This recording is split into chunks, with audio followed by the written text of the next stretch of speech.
धन्य धन्य थोराई शिवरायांची चिचाई, धन्य धन्य थोराई शिवरायांची चिचाई, आज पूजित महाराष्ट्र सारा, मुजरा मानाचा मुजरा मानाचा मानाचा चिजाईला, मुजरा मानाचा मानाचा चिजाईला, मुजरा मानाचा मानाचा चिजाईला, मुजरा मानाचा मानाचा चिजाईला, धन्य धन्य थोराई शिवरायांची चिजाई, धन्य थोराई शिवरायांची चिजाई, पूजित महाराष्ट्र सारा, मुजरा मानाचा मानाचा चिजाईला, मुजरा मानाचा मानाचा चिजाईला, मुजरा मानाचा मानाचा चिजाईला, मुजरा मानाचा का कशासाठी एवढा स्वाभिमान, एवढा सन्मान? आठवा 350 वर्षापूर्वीचा काळ, डोळ्यात एखाद आपल्या आई बहिणींची आवरून उठली, अरे मंदिराच्या मंदिरं उद्ध्वस्त केली, आदिलशाही, निजामशाही, मुघलशाही, कुतुबशाही, दिल्लीचा बलवान मुघल बादशाह अकबर डोक्यावर थया थया नाचत होता, मुठभर मावळा हातात, बाजी मुरारबाजी, तानाजी, असाजी, सूर्याजी, कोंडाजी, फुलाजी, फरजान, धनाजी, संताजी, मोरोजी, बहिरजी, मोरे, घोरपडे होते, निंबाळकर, बांदलकर, जेदे. अरे काय होणार आहे एवढ्यानी? स्वराज्य घडणार आहे? एक एक मावळा लाखाची ताकद घेऊन मिरवत होता. अरे मावळा साधा सुद्धा राणा नावाचा पावळा आहे, 21-22 वर्षाचं पोरग आहे, वर्ष दीड वर्ष झालं लग्न होऊन, लढायला गेलं, दोन्ही हात गेले, मावळा घरी बसला, मावळा घरी बसलाय कळताच राजा भेटाय आलं, छत्रपती घरात आलेले बघून डोळ्यात पाणी आलं. छत्रपतींनी विचारलं, अरे का रडतोस? अरे जीव घाट टाकून स्वराज्य रक्षण करणार ही शपथ घेतलेली मावळ तुम्ही हात गेलं म्हणून रडता? अरे विश्वास नाही का माझ्यावर? तुझं कुटुंब राखणार नाही मी? वाईट वाटलं डोळ्यातलं पाणी बघून तुझ्या. खचावा तो मावळा कसा, लढायला माग सारावा तो हिंदू कसा. अरे का रडतोय? त्या पोरानं सांगितलं, त्या मावळ्यानं सांगितलं, राजा राजा चुकलाव किंवा तुम्ही, अव माझा हात गेला म्हणून मी रडत नाही, राजा हात गेला म्हणून मी रडणाऱ्यातला नाही, अव जीव पणाला लावीन पण स्वराज्य जपीन असा स्वभाव आहे या मावळ्याचा. हात गेला म्हणून रडत नाही राजा, वाईट वाटतं या माझ्या झोपडीत माझा राजा, माझा धनी छत्रपती शिवाजी महाराज आलं, पण मुजरा करायला दुर्दैव्याकडे हात शिल्लक नाही म्हणून डोळ्यातनं पाणी आलं. राजा निष्ठा होती, ताकद होती, राजांवर विश्वास होता, माती टिकवायची हे सामर्थ्याने निर्धार करून हे मावळं जीव पणाला लावून निघाली होती. या मावळ्यांनी घडलं स्वराज्य. होती मुघलांची सत्ता त्यावेळी, दीन तुकड्यांना नव्हता खोवाली. होती मुघलांची सत्ता त्यावेळी, दीन तुकड्यांना नव्हता खोवाली. होती जिजाईला खंत झाला शिवबात सत्ताज, पूजित महाराष्ट्र सारा, मुजरा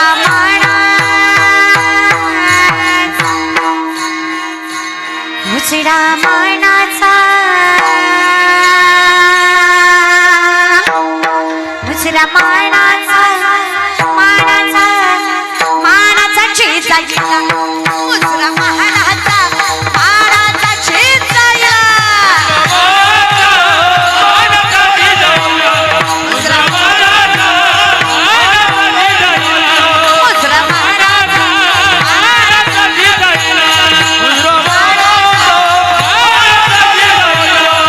क्षत्रिय कुळावता सिंहासनाधीश्वर राजाधिराज योगीराज प्रौढ प्रताप पुरंदर रणनीती धुरंधर श्रीमान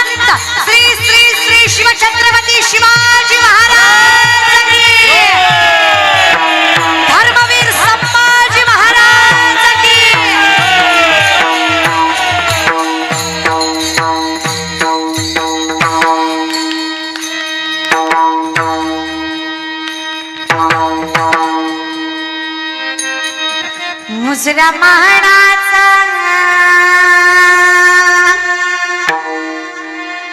मानाचा चेचैना काय कोस साधे नव्हते. 5 वर्षाचे शिवराय हाताला धरले आणि राया रावानं ज्या मातीतनं गाढवाचा नांगर फिरवला त्या मातीतनं सोन्याचा नांगर फिरवायची ताकद होती. राया रावानं सांगितलं होतं या पुण्याच्या मातीत जर पिकवाल ना अरे कुळाचा नाश होईल, निर्वंश होचाल, हाय ती लेकर मारतेल आणि पुढची जन्माला यायची नाही ती, अशी अंधश्रद्धा पसरवली. अरे लोकांनी विचार केला ज्यांच्यासाठी पिकवायचं तीच नाही जगली तर कशाला पिकवायचं. लोक नव्हती पिकवत माती, ओसाड पडलं होतं पुन्हा.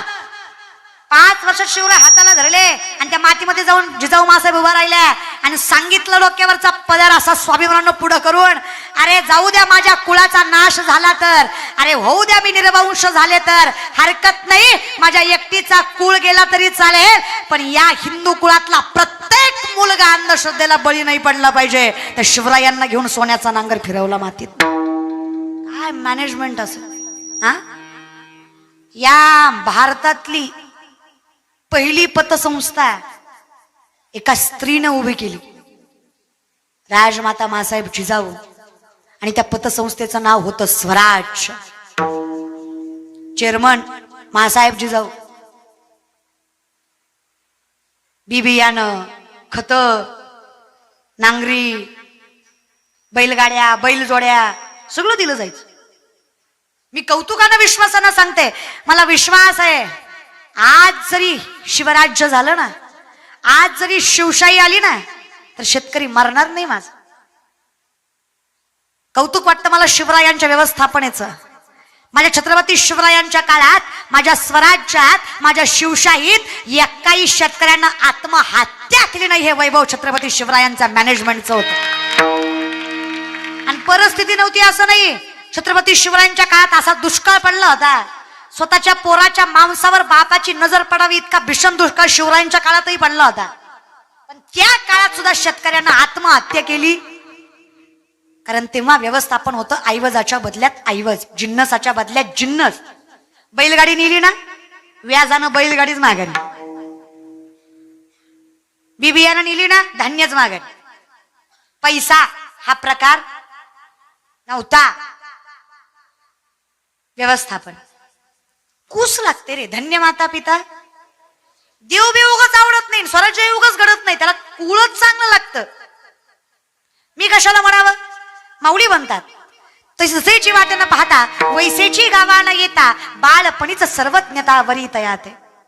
बाळपणीच भगवंतांना सर्वज्ञानं वरावं. वर याचा अर्थ आशीर्वाद. तेव्हा कुठं कळतं मी कोण आहे, आणि तेव्हा कुठं कळतं देवाची आहे. उगाच नाही, कुणी असू द्या, वेद शास्त्र पठन करणारं कुळ आहे ज्ञानोबरायांचं. अखंडित परमार्थ करणारं कुळ आहे जगद्गुरु तुकोबरायांचा. 8 पिढ्याचा परमार्थ आहे, 8 पिढ्याचा. 9वी पिढी तुकोबरा आहेत. उगाच कसं, गरीब नाही कुणीच. ज्या ज्ञानोबरायांचा अभंग घेतला ते ज्ञानोबराय, त्यांचे पंजोबा महाराष्ट्राची राजधानी देवगिरी असताना मराठवाड्याचे पंतप्रधान होते, जहागीरदार होते. तुकोबराय 450 वर्षापूर्वीचा काळ आहे. सावकारकी होती 65 लाखाची. आत्ताच नाही, 450 वर्षापूर्वी. आत्ताचे 10 लाख म्हणजे तवाचा रुपया. या जगातले शेतकऱ्यांचं कर्ज माफ करणारे पहिले महापुरुष जगद्गुरु तुकोबराय, तो श्रीमंत वारकरी संप्रदाय. काय सांगताय तुम्ही परमार्थाला गरिबी. या जगात सगळ्यात पहिल्यांदा शेतकऱ्याचं कर्ज कोणी माफ केलं? जगद्गुरु. एकट्या दुकट्याचं नाही, 25 बैलगाड्या भरल्या होत्या कर्जपत्रांनी. एका कागदावर 50-100 एकरी जमिनी घाण होत्या. एवढे जहागीरदार तुकोबराय होते, गरीब नव्हते. तरी तुकोबराय म्हणतात काही नाही देवा, माझ्यासाठी हरिमुखे. जे ज्ञानोबराय म्हणतात ना, सदा नामघोष करू तेने सदा चित्ता. ह्या सगळ्यात काही सुख नाही बाबा, तुझ्या नामात सुख. अनुभव घेतलाय म्हणून सांगतायत, उगाच बोलतात का? अनुभव आले अंगा ते या जगा सांगितलं. उगाच नाही सांगत आहे, एक्सपिरियन्स. उगाच कसं बोलतील? मला माहित आहे विठ्ठल तुझ्याशिवाय पर्याय नाही, मला ज्ञात आहे. पण तुझ्या दारात यावं, संयमाने उभा राहावं, तुझ्यावर विश्वास असावा, हे माझ्या वैष्णव धर्मतेचा सगळ्यात मोठा सामर्थ्यता आहे. मला कळावं की विश्वास कोणावर ठेवावा. ज्या दिवशी हे कळेल तुझ्या दारात येईल, तुझ्या दारात येऊन उभा राहील. ज्या दिवशी तुझ्या दारात येऊन उभा राहील, मला वेगळं काही करायची गरज पडणार. ज्यांनी केलं त्यांनी केलं, मला न करता सगळं मिळेल. फक्त माझ्याकडे संयम असावा. देवाची द्वारी उभा क्षण फरी, तेने मुक्तीच्या साधी येण्या, तेने मुक्तीच्या साधी येण्या, तेने मुक्तीच्या साधी येण्या. देवाचे द्वारी वचन भरी, तेने मुक्तीची साधी येण्या, तेने मुक्तीची साधी येण्या, तेने मुक्तीची साधी येण्या. आता पहिलं चरण आहे ते कायिक स्वरूपाने. कसं आहे? कायिक परमार्थ. शरीराने गेलो देवाची, हे कधी कधी नाही जमत, मग वाचिक हरिमुखे काही नाही. बरं नाही तयावी न भुकेला विठ्ठल, येईल तैसा बोल रामकृष्ण. जमल तसं म्हणीत जा. देवाचं नाव काय पाप बिप देत? मला सांगा, मध रागानं खाल्ला गोड लागत नाही? लागतं का नाही? तुमचं कसं आहे माहितीये का? एक माणूस एका महाराजाकडे गेला, म्हणला वर्षात लेकरू झालं पाहिजे. खरं तर हाच विनोद आहे, पण मरू द्या. महाराज म्हणले हरकत नाही, नारळ घ्या, तुम्हाला वर्षात होईल. हा वर्षाने माघारी आला, म्हणला महाराज वर्ष झालं लेकरू नाही. महाराज म्हणले नारळ दुसरा घे, पण माणसात बोंबलू नको, झालं नाही. दुसरा आलेला. हा 2 वर्षाने आला, म्हणला महाराज 2 वर्ष झालं, 2 नारळ घेतली, एकदा लेकरू नाही. महाराज म्हणले माझा नारळ फसत नाही, तुझ्या बाबतीत 2दा फसला, तुझंच काहीतरी चुकतंय. अचानक महाराजाला आठवलं. महाराज म्हणले का रे, जेवढी माणसं माझ्याकडे लेकरू मागायला आली, सगळी बायको घेऊन आली. आई शपथ, ज्याला कळलं ना, सेन्स ऑफ ह्युमर खतरनाक आहे त्याचा, प्रेझेन्स ऑफ माइंड नाथ खुळा आहे त्याचा. ज्याला कळलं तो 2दाही एकटाच आला.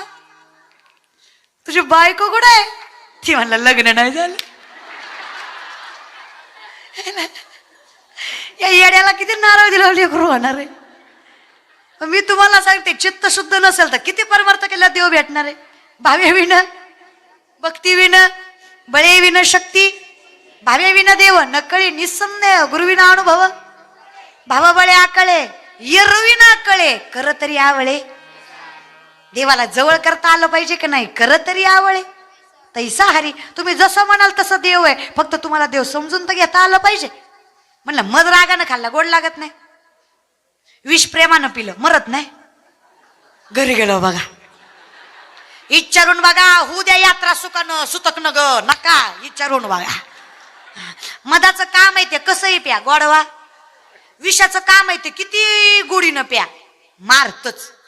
भगवंताच्या नामाचा गुण आहे पुण्य देणं. तुम्ही कुठल्याही परिस्थितीमध्ये, कुठल्याही स्थितीमध्ये फक्त शुद्ध अंतकरणाने देवाचं नाव घ्या. ते तुमचा वेळ काळ बघत नाही, तुमची स्थिती परिस्थिती बघत नाही. शुद्ध अंतकरणाने घेतलेलं परमात्म्याचं नाव तुम्हाला पुण्य आणि समाधान दिल्याशिवाय राहत नाही. त्याचा मूळ गुण आहे पुण्य देणं. पुण्याशी गणना कसंही करा. करा रविंदे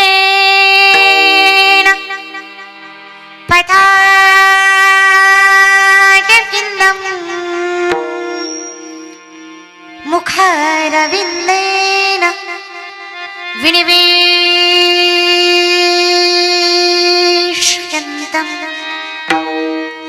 वटस्य पत्रस्य पुटेशयानं शयानं बालं मुकुन्दं मनसा स्मरामि. श्रीकृष्ण गोविन्द